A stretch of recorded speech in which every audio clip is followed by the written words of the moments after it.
ensonga yaayo. Ekisooka abayise mu kampani manyiddwa nga Nsereko Mukalazi and Company Advocates. Kakati eri General Public Notice.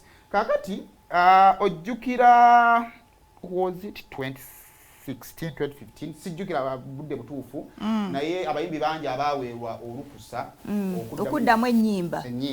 Kakati ekigendera kyali kyakukola concert nga balina fundraising baagala okukola so nga balina okuyimba ennyimba ezo bakolemu CD bayimbe ne ku kivvulu ekyo naye ebiseera ebyo social media yitennabeera y'amaanyi nga kati bwe kiri.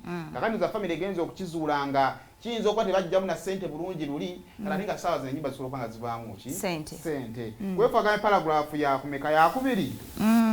The earlier understanding many years ago between the estate and the number of artists was made in time before YouTube and other digital platforms had become a reality and was to reproduce some specific songs for the purpose of public performance contract with CDs recorded for the merchandising at the show.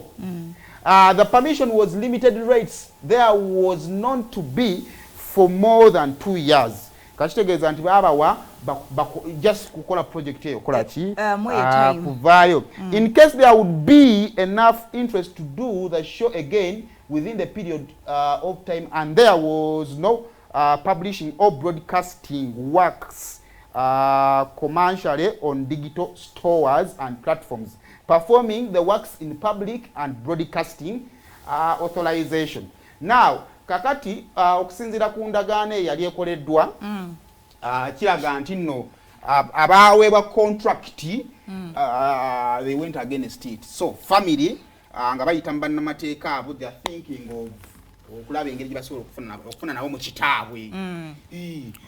Kubanga abantu ennyimba bangi bazizzeemu ne CDs of course bazitunda. Kati waliwo n'abazizzeemu kati nga Kenzo yaddamu Born in Africa naye ate waliwo wali Juliana mwe yaddiramu Kamiyoni n'addamu